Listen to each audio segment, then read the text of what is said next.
Ce podcast est réalisé avec le soutien du Centre pour la cybersécurité Belgique.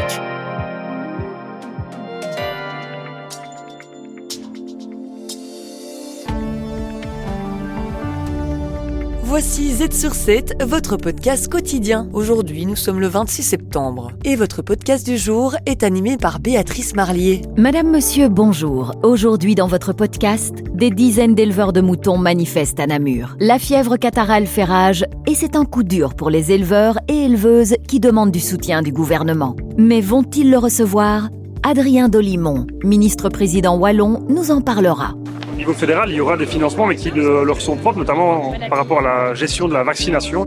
Pour la première fois, Colruyt Professionals s'implante en Wallonie. Ce sera un magasin réservé aux professionnels, numéro de TVA et carte client nécessaire. Jean-Christophe Burlet, directeur vente régionale Colruyt. Le magasin, le site a été conçu pour pouvoir venir avec des véhicules plus gros, camionnettes, voire même camions. On vous expliquera dans ce podcast les enjeux de cette implémentation.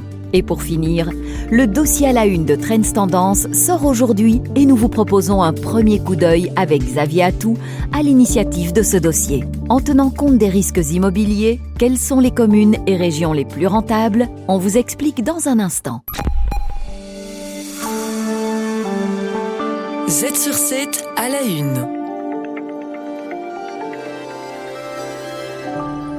Plusieurs dizaines d'éleveurs de moutons ont manifesté devant le siège du gouvernement wallon à Namur. En cause, l'épidémie de fièvre catarrhale décime les troupeaux depuis 2 mois. Voici l'avis de Cécile Chalembourg, éleveuse, directement touchée par la problématique. Pour la Belgique, on parle de 23 000 moutons morts, ce qui représente 12% du cheptel national, mais les chiffres évoluent encore.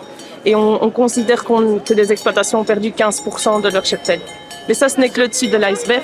On s'attend à avoir avortement, à avoir de la stérilité. Une délégation a été reçue par le gouvernement wallon. L'exécutif régional pourra faire un geste, mais le soutien éventuel au secteur dépend aussi du niveau européen et du niveau fédéral. C'est une des conclusions de la réunion. Adrien Dolimon, ministre-président wallon.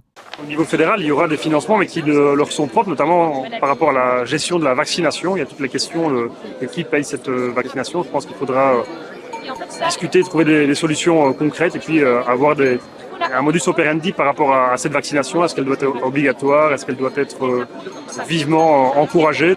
Les éleveurs évaluent leurs pertes à 7 millions d'euros pour 2024 et 2025.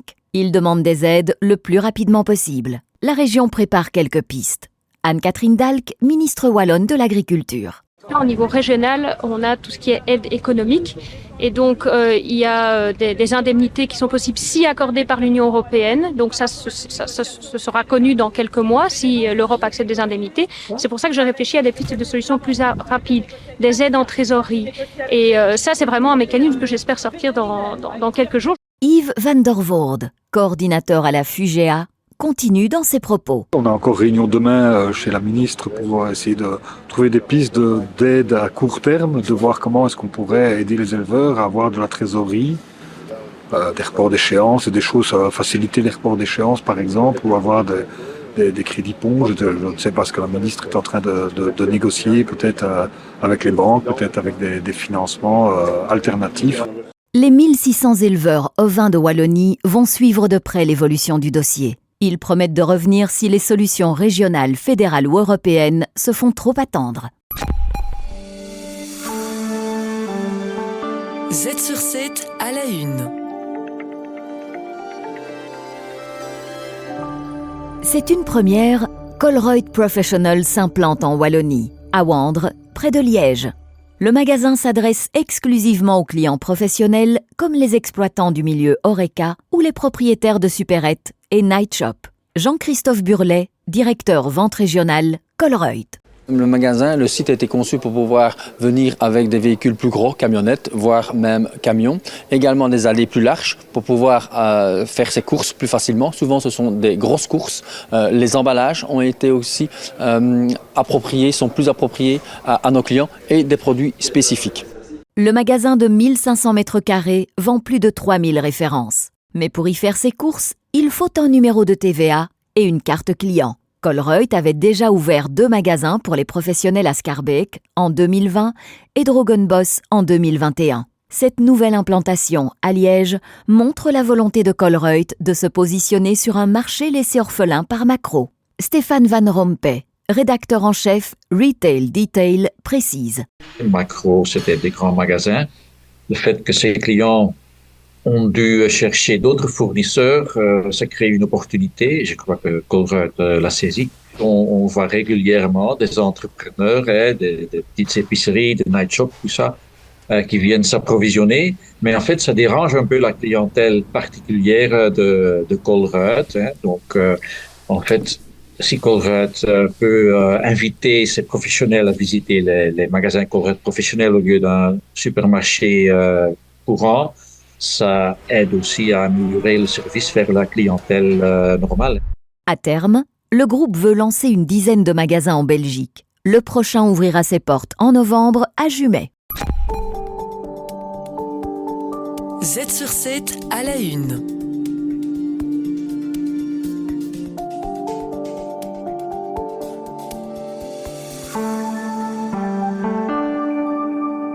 Le patron de BMW Belgium peut avoir le sourire au regard des résultats de son groupe. Avec un total de 58 000 véhicules neufs immatriculés chez nous, le constructeur a effectué la meilleure année de son histoire l'année dernière. Au premier semestre 2024, plus d'une voiture neuve sur 10 vendue était une BMW, avec une proportion de plus de 50% de motorisation électrique. Les commandes, déjà, ils sont au-dessus d'un 60% en électrique. Et ça, c'est un grand succès. Donc, si on compare les pays européens, et si on prend Nordique comme un pays, la Belgique, c'est déjà le pays où on vend le plus par rapport à la part du marché en électrique. C'était Alexander Weir, CEO de BMW Belux. L'entreprise a commencé l'électrification de sa gamme en 2012 et poursuit sa diversification et la recherche d'alternatives décarbonées. BMW, comme Stellantis, se dit opposé au potentiel report de 2 ans du durcissement de cette norme que certains constructeurs réclameraient. Par contre, le constructeur allemand se pose des questions pour la fin du moteur thermique en 2035. Alexander Weir, encore une fois. À moyen terme, je crois que la situation actuelle nous montre qu'il faut aussi réviser la politique avec tous les impacts qu'il y en a dans l'environnement. Je crois qu'on va réviser ça et qu'on ne va pas mettre un stop pour les essences à partir de 2035. Z sur 7, le podcast quotidien de Trends Canal Z.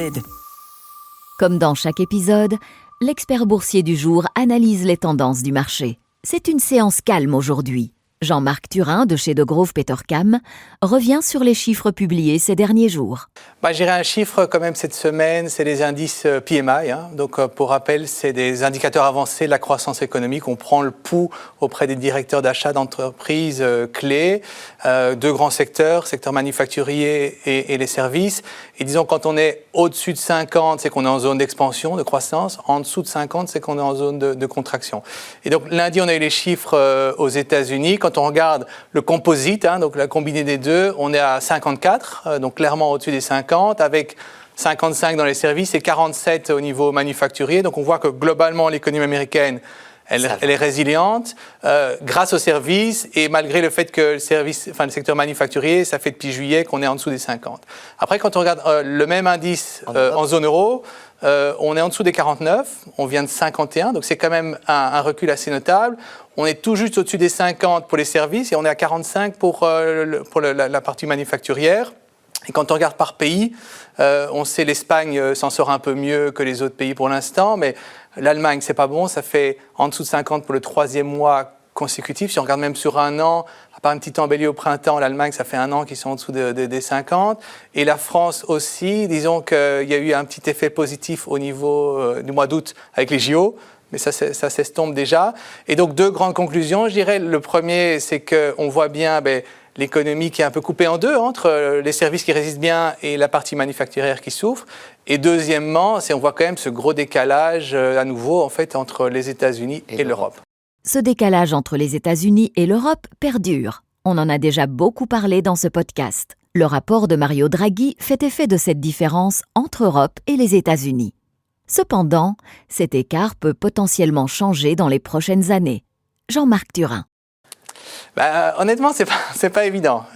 Disons que si on regarde strictement les prévisions de croissance pour l'année prochaine par le consensus des analystes pour 2025, aux États-Unis, la croissance qui est aujourd'hui à 2,5, elle devrait descendre à 1,7, 2%, alors qu'en Europe, aujourd'hui, on est à 0,7 pour 2024, on devrait aller à 1,1, 1,3 l'année prochaine. Donc, le différentiel va se réduire l'année prochaine, mais c'est un peu par des effets de base, parce que si on regarde structurellement, c'est vrai que le déclin, il semble continuer. On a eu le rapport très commenté de Mario Draghi il y a quelques jours. On ne peut pas le taxer d'être un eurosceptique, et pourtant les conclusions sont très claires. Ces rapports sont disponibles sur le site de la Commission. Ça se lit assez facilement et ça confirme qu'en fait, il y a des choix différents qui ont été posés. Aux États-Unis, vous avez certes presque 7% de déficit, mais c'est du déficit pour financer de l'investissement, de l'innovation, avec l'espoir que plus tard, ça crée de la richesse. Alors qu'en Europe, on a un peu moins de déficit. On est peut-être à 3 dans la zone euro en moyenne. 5 en France, 2 en Allemagne, mais c'est surtout des déficits pour des chèques énergie et des dépenses sociales. Donc clairement, si on veut voir le positif pour l'Europe, le fait que le prix de l'énergie devrait rester bas, ça c'est quand même plutôt un facteur positif. À la une de Trends Tendance. Le magazine Trends Tendance mène l'enquête, un journaliste en dévoile les coulisses. Nous arrivons à la dernière rubrique de ce podcast avec le dossier à la une de Trends Tendance. Et cette semaine, il fait la part belle à l'immobilier. Le dossier s'intéresse aux régions et communes les plus rentables en tenant compte des risques immobiliers. Une enquête du spécialiste immobilier du Trends Tendance, Xavier Atou. Tout d'abord, dans ce dossier, vous avez donc analysé commune par commune la meilleure rentabilité. Oui, comme vous le savez, depuis 2 ans, le contexte immobilier est quand même un peu particulier, avec une hausse des taux, une hausse des prix, une hausse des coûts de construction, de rénovation. Ce qui fait que les investisseurs, depuis 18 mois, ont un peu déserté le marché. Ils reviennent doucement. Et donc, dans ce contexte, il nous a paru intéressant de nous plonger dans les meilleurs investissements qu'on pourrait faire aujourd'hui. Donc, on a analysé 25 communes, le rendement de 25 communes. Et on y a mêlé en fait une composante sur le risque locatif. C'est un indice qui a été fait par une société spécialisée qui comprend le nombre de locataires, le paiement des loyers, le profil socio-démographique, pardon. Et donc en fait cet indice, quand on mêle les deux, permet de déterminer certaines communes qui sont vraiment intéressantes dans lesquelles investir. Deuxièmement, sans dévoiler l'entièreté du dossier, mais pour donner à nos auditeurs un petit aperçu, quelles sont les communes intéressantes ou à l'inverse, moins intéressantes ? Ce qui ressort, c'est que Arlon, Gembloux et Wavre sont aujourd'hui les 3 communes qui permettent de mêler un rendement élevé et un risque faible. Pour ceux qui sont un peu plus aventureux, c'est-à-dire mêler un rendement élevé, mais aussi un risque très élevé, c'est quand même les communes de Moucron, de Liège et de Tournai. Pour l'anecdote, Knock en fait a un rendement assez faible et un risque modéré, et donc il ne figure pas nécessairement parmi les investissements qui sont à conseiller. Et pour finir, dans le dossier de cette semaine, il y a le guide IMO. Xavier Atou, qu'est-ce que l'on retrouve dans ce guide IMO ? C'est un guide immobilier un peu particulier. On sait que le marché connaît une certaine incertitude, que ce soit pour les acheteurs, les vendeurs, les investisseurs. Tout le monde se pose beaucoup de questions pour le moment. Et donc on a tenté d'y répondre en proposant quelque chose d'un peu différent que des interviews ou des reportages comme on peut le faire habituellement. Ici on a posé 10 grandes questions qui vont permettre aux acheteurs, aux investisseurs de réaliser leurs achats ou leurs investissements d'une manière un peu plus éclairée. Et on y retrouvera également les chiffres du marché neuf, du marché existant et toutes nos analyses pour chaque province de Belgique. Vous pouvez retrouver ce dossier dans votre Trends Tendance qui sort aujourd'hui. En attendant, on se retrouve demain. Merci de nous avoir écoutés, auditeurs et auditrices. Dans le podcast de demain, vous aurez l'opportunité de retrouver le Think Tank Itinéra pour une rubrique dévoilant les tendances du moment sur le marché du travail et en économie. Mais en attendant, restez à l'écoute pour la Minute Légale du CCB sur les entités NIS 2. Z sur 7, le podcast quotidien de Trends Canal Z.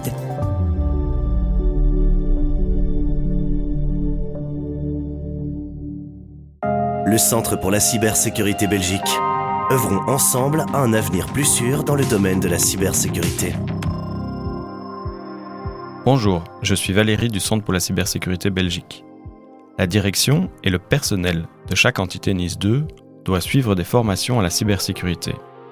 Les organes de direction sont tenus de respecter les dispositions de la loi. Il est important que les membres aient les connaissances suffisantes pour évaluer les mesures de protection à la cybersécurité prises par l'organisation. Cette formation permet d'acquérir une connaissance de base de la gestion des risques et de la cybersécurité. La formation des employés fait également partie intégrante de ces mesures de cybersécurité. En effet, un grand nombre des cyberattaques se produisent par le biais de l'ingénierie sociale et de l'hameçonnage avec les employés. Il est donc essentiel que tous les membres du personnel soient conscients des cybermenaces actuelles. Vous souhaitez obtenir davantage d'informations pour renforcer la résilience de votre organisation ? Rendez-vous sur atwork.cephoneweb.be. Le Centre pour la cybersécurité Belgique. Œuvrons ensemble à un avenir plus sûr dans le domaine de la cybersécurité.